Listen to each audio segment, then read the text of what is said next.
ദക്ഷിണ Korean president Yoon Sook യോളിനെ impeach ചെയ്തു. പാർലമെന്റിലെ വോട്ടെടുപ്പിൽ ഇംപീച്ച്മെന്റ് പ്രമേയം പാസായി. ഭരണപക്ഷ അംഗങ്ങളും ഇംപീച്ച്മെന്റിനായി വോട്ട് ചെയ്തു. പട്ടാള നിയമം പ്രഖ്യാപിച്ചതിന് പിന്നാലെയാണ് പ്രസിഡന്റിനെതിരെ പ്രതിഷേധം കനത്തത്. വി.കെ. സുഹൈൽ ചേരുന്നു. സുഹൈൽ, വിവരങ്ങൾ.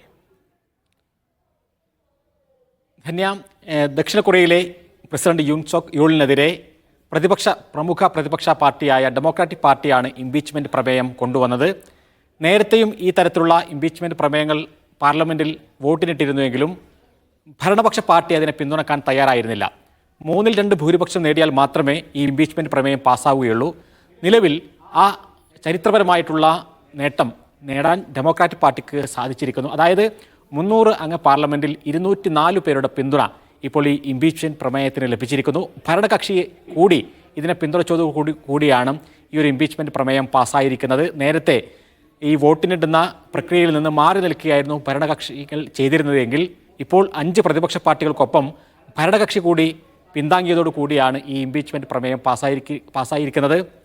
നമുക്കറിയാം, ആഴ്ചകൾ നീണ്ട ഒരു വലിയ നാടകത്തിനാണ് ഇതോടുകൂടി പ്രധാനപ്പെട്ട ഒരു അന്ത്യമായിരിക്കുന്നത്. പ്രസിഡന്റ് ഒരു പട്ടാള നിയമം പ്രഖ്യാപിച്ചതോടു കൂടിയാണ് വലിയ തരത്തിലുള്ള പ്രതിസന്ധിയിലേക്ക് ദക്ഷിണ കൊറിയ പോകുന്നത്. ദക്ഷിണ കൊറിയയിലെ പ്രതിപക്ഷവും അതേപോലെ തന്നെ അവിടെയുള്ള പ്രധാനപ്പെട്ട പാർട്ടികളും അപ്പുറത്തുള്ള ഉത്തര കൊറിയയുമായി ഗൂഢാലോചന നടത്തുന്നു എന്നും ഉത്തര കൊറിയയുടെ കമ്മ്യൂണിസ്റ്റ് ആശയങ്ങൾ ദക്ഷിണ കൊറിയയിൽ നടപ്പിലാക്കാൻ ശ്രമിക്കുന്നു എന്നും പറഞ്ഞുകൊണ്ടാണ് യൂൻ സോക് ഇത്തരമൊരു നടപടിയിലേക്ക്, അതായത് പട്ടാള നിയമം പ്രഖ്യാപിക്കാൻ ഉരുമ്പിട്ടത്. പക്ഷേ പ്രതിപക്ഷ കക്ഷികൾക്കൊപ്പം ഭരണകക്ഷികൾ കൂടി ചേർന്നുകൊണ്ട് അദ്ദേഹത്തിനെതിരെ വലിയ പ്രതിഷേധങ്ങൾ നടത്തുന്നതാണ് നമ്മൾ കാണുന്നത്. 6 മണിക്കൂർ മാത്രമാണ് ആ നിയമം നിലനിന്നത്. അതിനുശേഷം യൂൻ സോക്കിന് തന്നെ അത് പിൻവലിക്കേണ്ടി വന്നു.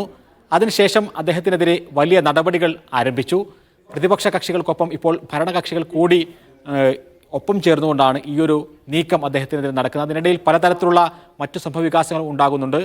ഈ ഇംപീച്ച്മെന്റ് പ്രമേയം നേരിടുന്ന മറ്റു മന്ത്രിമാർ കൂടിയുണ്ട്. അതിൽ പലരും ജയിലിലാകുന്നു. പ്രതിരോധ മന്ത്രി ജയിലിൽ ആത്മഹത്യക്ക് ശ്രമിക്കുന്ന കാഴ്ചയും നമ്മൾ കണ്ടു. ഇപ്പോൾ ഏതായിരുന്നാലും ഈ ഇംപീച്ച്മെന്റ് പൂർണ്ണമായും നടപ്പിലാകണമെങ്കിൽ, അതായത് അദ്ദേഹത്തിൻ്റെ പൂർണ്ണമായ അധികാരങ്ങളെല്ലാം വിട്ടൊഴിഞ്ഞുകൊണ്ട് അദ്ദേഹത്തിന് പിന്മാറണമെങ്കിൽ ഭരണഘടനാ കോടതിയിൽ നിന്നൊരു നിയമം കൂടി ഉണ്ടാവണം, ഒരു വിധി കൂടി ഉണ്ടാകണം. അതിനുവേണ്ടിയുള്ള ശ്രമങ്ങളാണ് ഇനി നടക്കാൻ പോകുന്നത്. ഇനി കോടതിയിലാണ് കാര്യങ്ങൾ തീരുമാനിക്കാൻ പോകുന്നത്.